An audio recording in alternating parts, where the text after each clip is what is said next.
أعوذ بالله من الشيطان الرجيم بسم الله الرحمن الرحيم حاضرین و سامعین کرام، اہل خدمات شرعیہ، ہم پڑھ رہے ہیں اور ابتدائی عقائد میں سے 23 چیزیں جو بتلائی گئی ہم اس کو پڑھ چکے، سن چکے۔ اب یہاں 24ویں نمبر سے بتلایا جا رہا ہے ارکان اسلام، اسلام کے رکن، یعنی وہ امور جن پر اسلام کی بنیاد قائم ہے، وہ 5 ہیں۔ ارکان اسلام کتنے ہیں؟ ارکان اسلام 5۔ کتنے ہیں ارکان اسلام؟ 5۔ اور ارکان یعنی وہ امور جس پر اسلام کی بنیاد قائم ہے ان کو ارکان اسلام کہا جاتا ہے۔ اور ارکان کہتے ہیں رکن کی جمع، رکن پلر کو کہا جاتا ہے۔ تو کسی بھی عمارت کے ٹھہرانے کے لیے یا کسی بھی عمارت کو مضبوط رہنے کے لیے پلر کی ضرورت پڑتی ہے۔ بغیر پلر کے عمارت ٹھہر سکتی؟ نہیں ٹھہر سکتی۔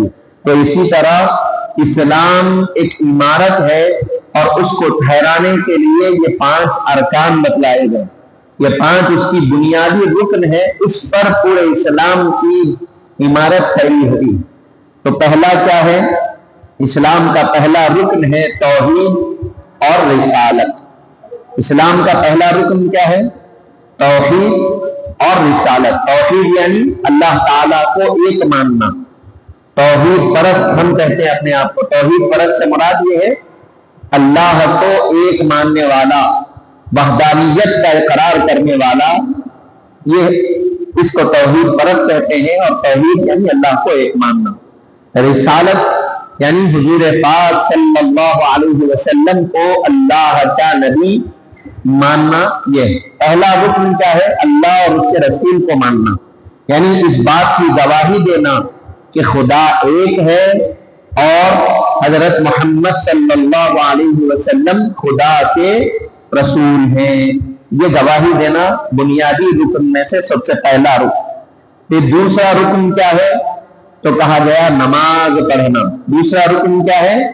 نماز پڑھنا۔ روزانہ 5 مرتبہ فرض نماز، روزانہ 5 مرتبہ نمازیں فرض ہے۔ نماز پڑھنا بنیادی رکن ہے۔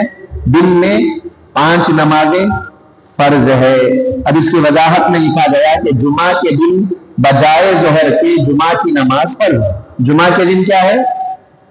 جمعہ کے دن ظہر میں روزانہ ہم کیا کریں گے؟ ظہر کی نماز پڑھیں گے، اور جمعہ کا دن آئے گا تو ظہر کے بجائے جمعہ کی نماز پڑھیں گے۔ جمعہ کی نماز فرض ہے، یہ کہا گیا۔ پھر تیسرے نمبر پر رمضان المبارک کے روزے رکھنا۔ ماہ رمضان المبارک میں جو ہم روزے رکھتے ہیں وہ بھی اسلام کے بنیادی ارکانوں میں سے تیسرا رکن۔ پھر چوتھا رکن بتایا گیا زکوٰۃ دینا۔ زکوٰۃ دینا کون لیں گے زکوٰۃ؟ تو صاحب نصاب کے پاس بقدر نصاب مال جمع رہے تو سال گزرنے پر مقررہ مقدار مستحق کو دینا فرض ہے۔ زکوٰۃ کیا ہے؟ تو کہا گیا یہ مال کا میل ہے اور جو اس کا مستحق ہے، زکوٰۃ کے لیے لائق ہے، ایک سال کے گزرنے کے بعد جتنا مال ہے اس کا 2.5% حصہ نکال کے مستحق کو دینا، یہ زکوٰۃ۔ یعنی سونے کا نصاب کیا ہے زکوٰۃ میں؟ 60 گرام سونا 755 ملی گرام، 60 گرام 755 ملی گرام، اور چاندی کا نصاب 425 گرام 685 ملی گرام، یا ان دونوں میں سے کسی ایک نصاب کے برابر نقد رقم ہو، یہ زکوٰۃ کے لیے نصاب کی شرط ہے۔ یعنی 6 تولے سونا، 6.5 تولے اور 52 تولے چاندی جس کے پاس ہے وہ صاحب نصاب ہے۔ اتنے مال پر یا اس کے مثل اگر قیمت ہے اور اس پر 1 سال گزر گیا تو زکات دینا اس پر فرض ہے، اسلام کے بنیادی ارکانوں میں سے چوتھا۔ اور پانچواں رکن کیا ہے؟ تو کہا گیا حج کرنا۔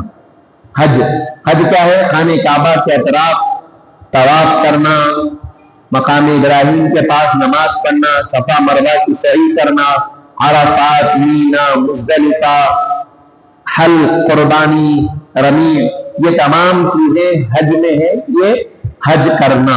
اس کے بشرط ہے کہ عمر بھی ہو، بشرط ہے کہ قدرت بھی ہو، اور اس کے ساتھ ساتھ عمر میں ایک مرتبہ حج کرنا فرض۔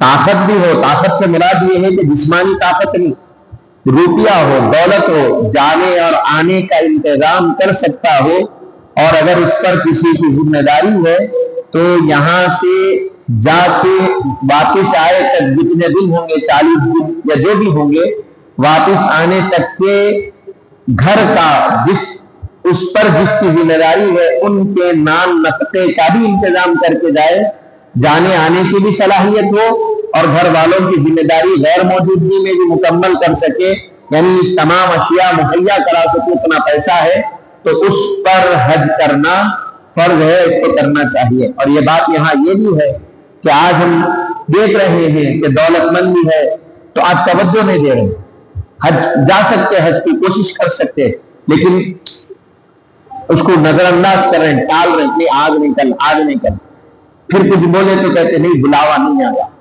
وہاں سے اللہ کی مرضی نہیں ہوئی۔ اللہ کی مرضی تو ضرور یقیناً اللہ کی مرضی کے بغیر نہیں ہوتا، آپ کو ہم کو کوشش بھی کرنا۔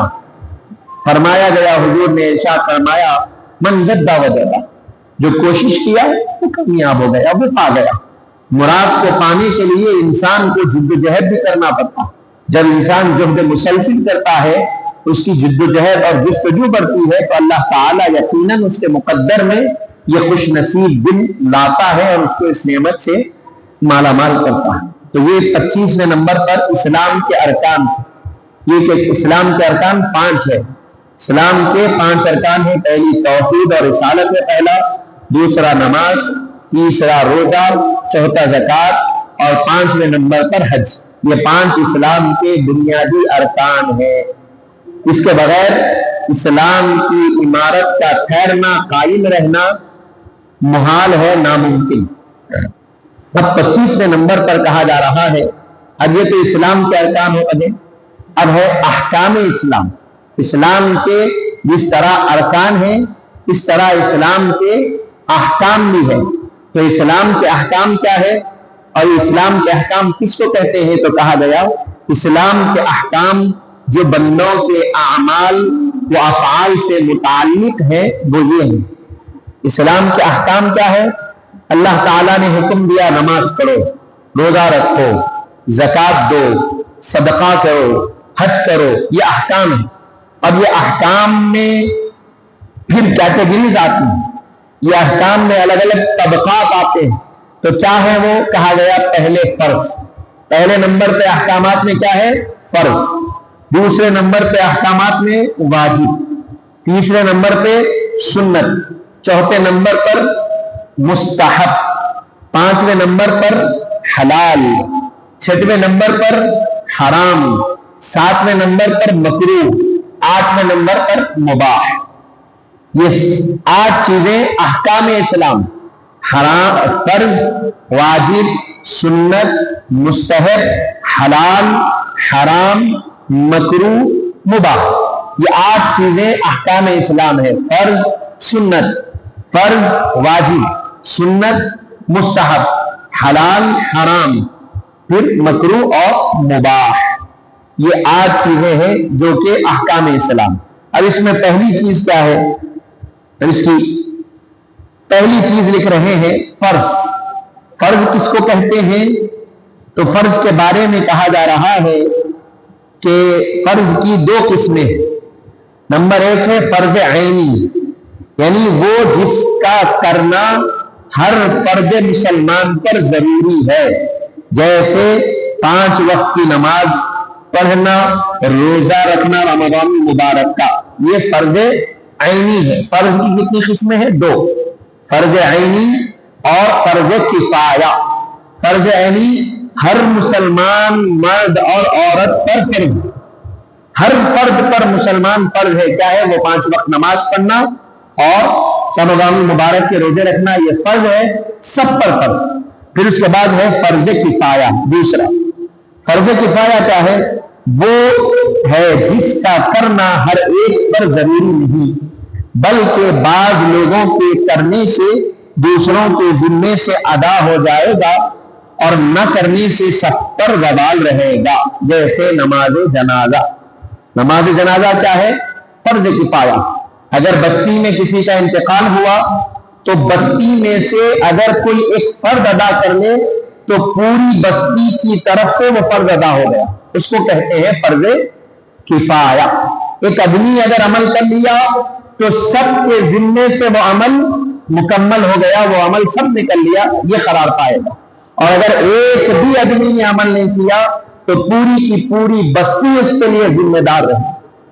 تو یہ ہو گیا فرض، فرض عین اور فرض کفایہ. فرض عین کا ہر فرد پر، چاہے مرد ہو، عورت ہو، بوڑھا ہو، جوان ہو، سب پر کرنا لازم و ضروری. فرض کفایہ اگر کوئی ایک کر لے رہا ہے تو سب کے حق میں سے ادا ہو جائے گا. تو فرض کیا ہے؟ یہ فرض وہ ہے جو دلیل قطعی سے ثابت ہے، اس کا منکر کافر ہے اور بلا عذر ترک کرنے والا فاسق وہ مستحق عذاب شدید ہے. فرض کیا ہے؟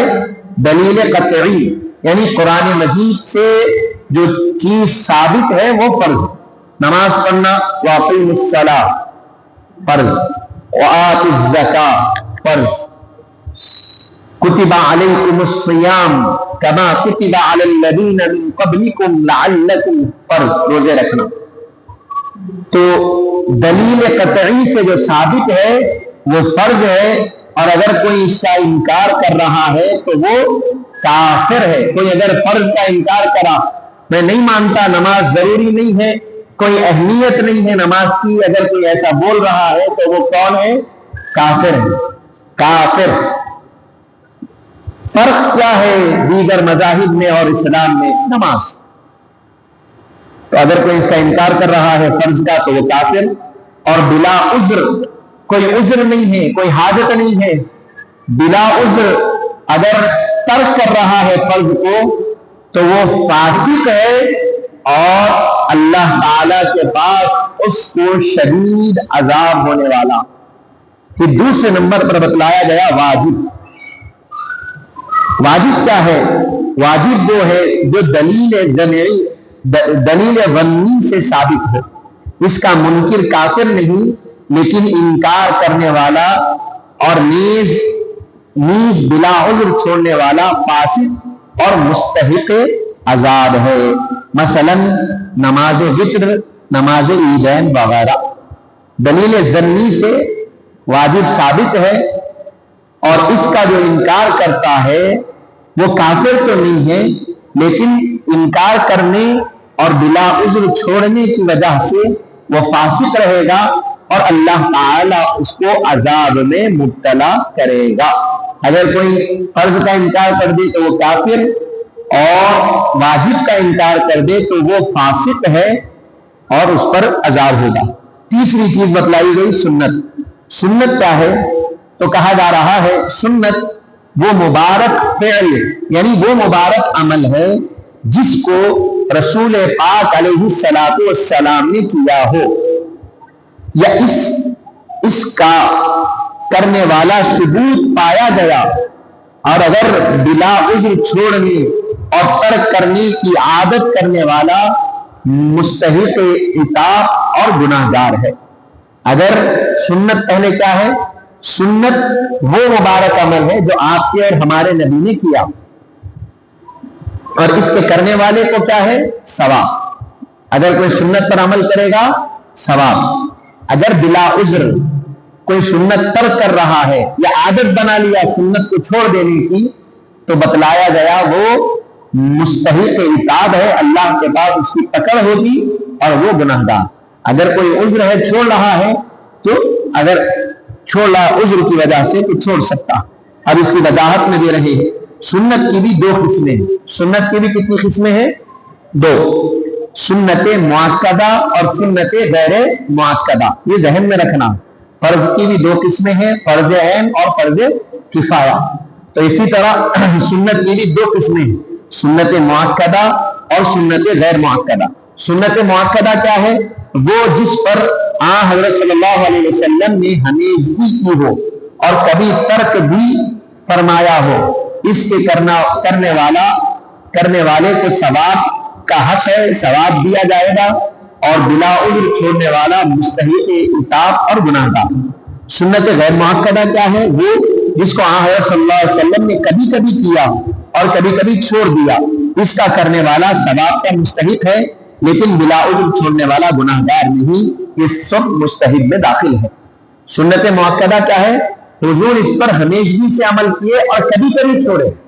تو کبھی کبھی ترک کیے تو حضور کا ہمیشگی کا عمل سنت مؤکدہ قرار پایا.